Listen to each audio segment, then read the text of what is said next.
السلام علیکم ویورز، کیسے ہیں آپ سب؟ امید کرتا ہوں خیریت سے ہوں گے۔ اس ویڈیو میں ہم ان 8 قسم کے مردوں کے بارے میں بات کریں گے جو نہ صرف دنیا میں غربت کا شکار رہتے ہیں بلکہ آخرت میں بھی خسارے میں ہوں گے۔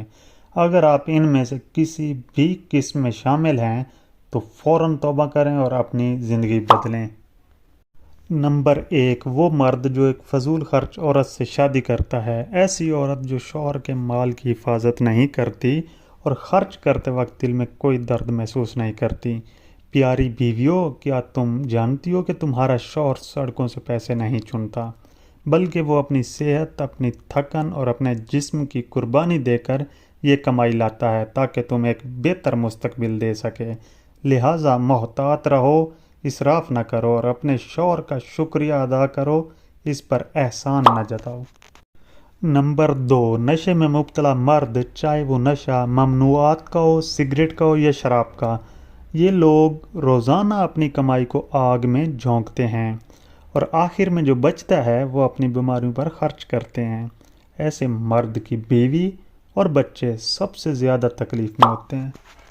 نمبر 3، وہ شوہر جو عورتوں کے پیچھے لگا رہتا ہے، جو صرف اپنی شہوت کے پیچھے بھاگتا ہے، اپنی کمائی رذیل عورتوں پر خرچ کرتا ہے، آسانی سے استحصال کا شکار ہوتا ہے۔ اس کی پیٹھ پیچھے ایک بیوی ہوتی ہے جو ہزار غم اور مایوسیوں کا سامنا کر رہی ہوتی ہے۔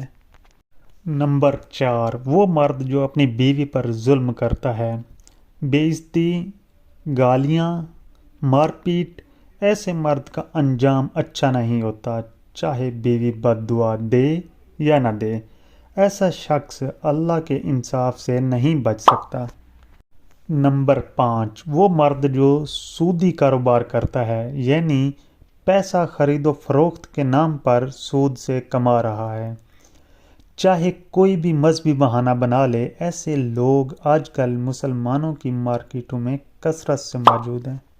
نمبر 6، وہ شوہر جو مالدار لوگوں کی دوستی میں لگا رہتا ہے، ان جیسے بننے کی کوشش میں فضول خرچی، مہنگے لباس اور نمود و نمائش کی دوڑ میں لگ جاتا ہے، حالانکہ اس کی آمدنی اس قابل نہیں ہوتی۔